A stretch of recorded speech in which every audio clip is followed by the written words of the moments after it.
cabildeo minero, y es importante, de los canadienses, en los 80 yo preguntaré por qué los españoles no volvieron, o por qué no los ingleses, que eran los de las compañías petroleras, y por qué los norteamericanos.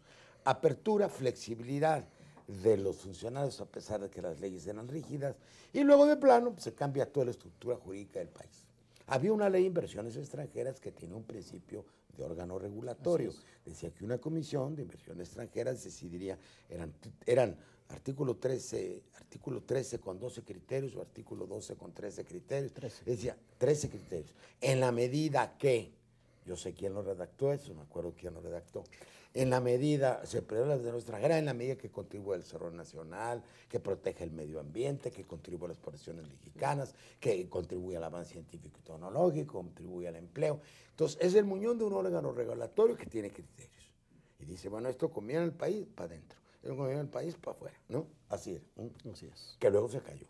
Entonces, ¿qué pasó después? Pues lo que pasó, Porfirio, es en toda América Latina, este cabildeo tan grande de los canadienses, y comenzó a haber problemas sociales, ¿no? En la iniciativa, por ejemplo, que vamos a presentar ahora en septiembre, damos cuenta de conflictos sociales en países como Argentina, en países como Uruguay, en Bolivia. ¿Por qué esos conflictos? Esos conflictos son porque llegan las empresas extranjeras, sobre todo canadienses. En México, de las empresas extranjeras que explotan la minería, el 75% son canadienses. ¿Y por qué hay este problema del cielo abierto? Llegan, ahorita vamos a eso, llegan a explotar el mineral, pero desde los años 60 en Estados Unidos se modificó la técnica para la explotación de los minerales. Hoy en día la explotación de los minerales, que implica menos costo de mano de obra, o sea, dar menos empleo, se hace a cielo abierto y empleando técnicas a base de cianuro, que también exigen grandes cantidades de agua.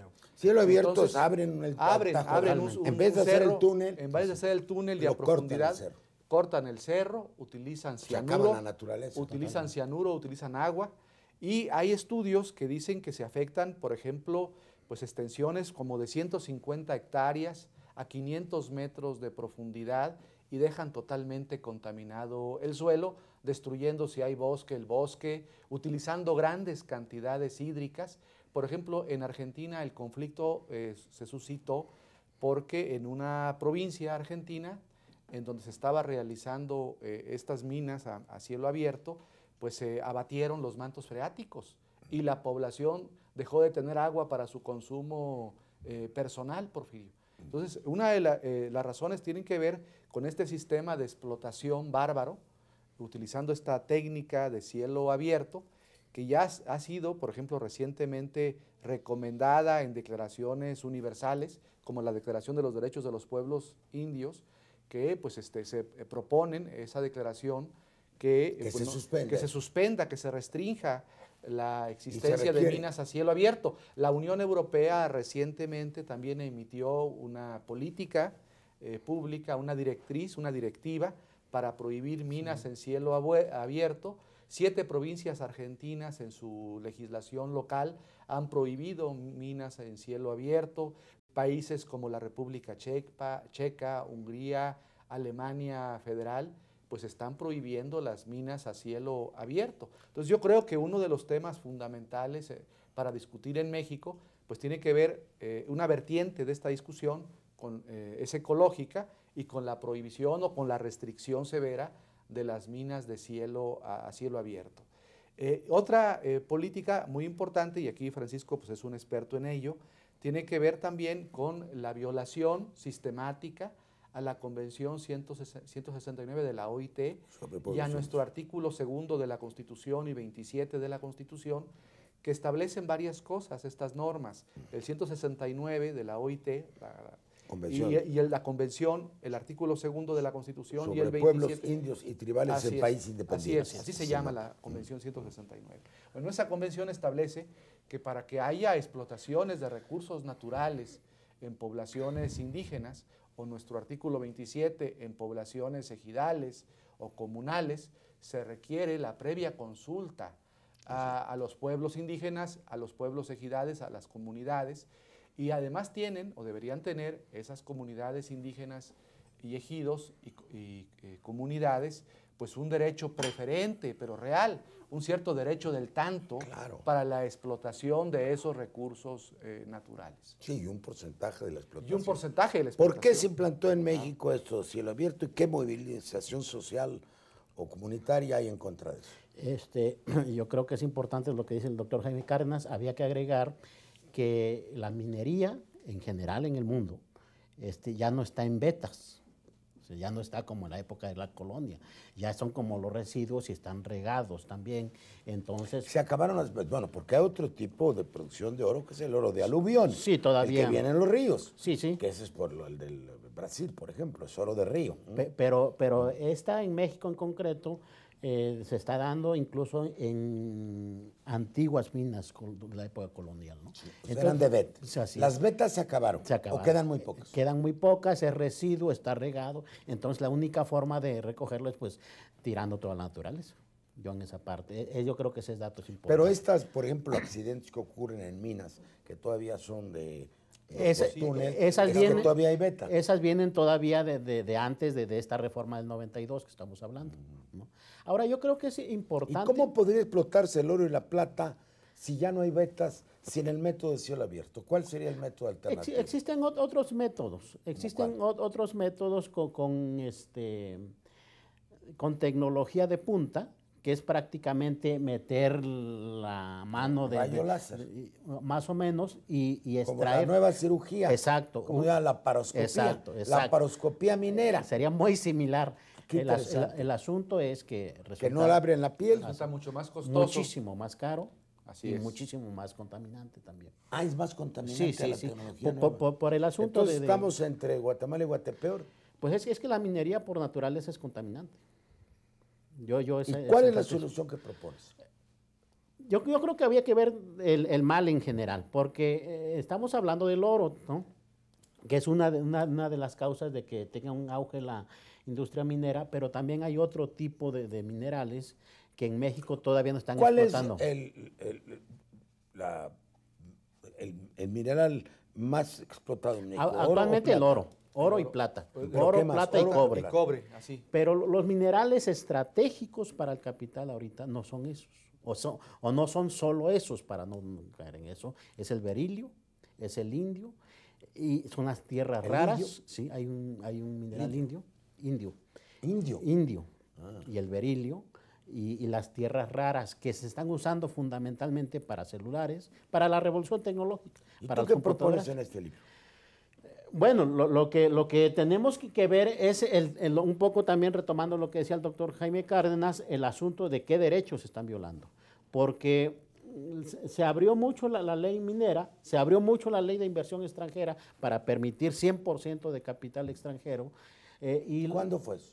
92. En el 92 fue la primera vez, pero se han ido adecuando. Hubo otra reforma en el 2001, hubo otra reforma en el 2005. Y la ley de inversión extranjera en el 2003, que permite prácticamente que el capital sea extranjero de las minerías. Ese es un problema. El otro problema que tenemos es el tipo de concesiones que se dan. En México había concesiones para explorar y para explotar. En el 2005 se acabaron.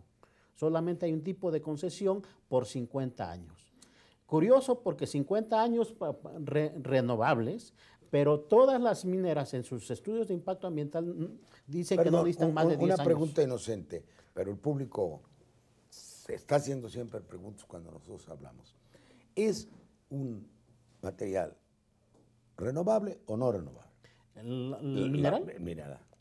¿Cómo está clasificado? El petróleo es no renovable. No renovable. El petróleo se acaba y se acaba. Es también no renovable. No renovable se acaba. Y ese es otro problema de las tenemos concesiones. 5 siglos de estarlo sacando. Por el eso petróleo no lo estamos acabando ya hay en reservas, ya hay reservas estimadas en oro y en plata. En siglo y medio nos hemos acabado el petróleo. Ya llevamos 5 siglos sacando. ¿Cuánto duraría el oro en México al ritmo actual de explotación? Mira, tengo aquí el dato. A ver, por ejemplo, reservas de oro, hay 91.4 millones de onzas de oro. Estamos extrayendo en México, se está extrayendo, bueno, y se está yendo ese oro o esa plata al extranjero. Por ejemplo, de oro, en 2010 se extrajeron más de 80 toneladas de oro, ¿no? ¿Y eso en onzas cuánto? Pues bueno, ¿cuánto nos duraría? Pues nos duraría muchos años, Porfirio. 100. No digo que 100 años, pero estamos hablando de 30, de 40 años. Estamos hablando de muchos años de reservas de oro, de plata, de cobre y de estos nuevos minerales que dice Francisco. La legislación minera tiene muchos problemas. Un problema, por ejemplo, es el de las concesiones. Por 50 años son las concesiones. Son concesiones que se pueden prorrogar por una vez. En realidad son concesiones por 100 años, porque los requisitos para hacer la prórroga no son muy exigentes. La concesión, la ley establece 3 vías, tres posibilidades para que se pueda limitar la concesión. O se nulifica, ¿no?, por la inexistencia de un elemento de validez de la concesión, o se cancela la concesión por incumplimiento de las obligaciones del concesionario, o se suspende la concesión. Luego, para la explotación de las minas hay varias formas jurídicas. Se puede expropiar, se puede constituir una servidumbre o se puede ocupar, ¿no? Y la explotación minera tiene preferencia sobre cualquier otra explotación. Y el dato gravísimo, por ejemplo, que Andrés Manuel repite en los mítines, y que es verdad, es que 1/4 parte del territorio nacional ya está concesionado a empresas mineras, tanto nacionales como extranjeras. 1/4 parte. Tú tienes el dato de 28%. 28.6%. 28.6% del territorio nacional. Bueno, nos están nacional. llamando a un tercer bloque. Están saliendo datos importantísimos que no se manejan habitualmente frente a la opinión pública. Más de la 1/4 parte del territorio nacional está concesionado para 50 años o más, ya que se puede renovar una vez, por 100 años. Un siglo de explotación minera sin control. Ahorita vamos a un tema que me importa mucho. ¿Qué le deja al país la minería? Ese es el tema.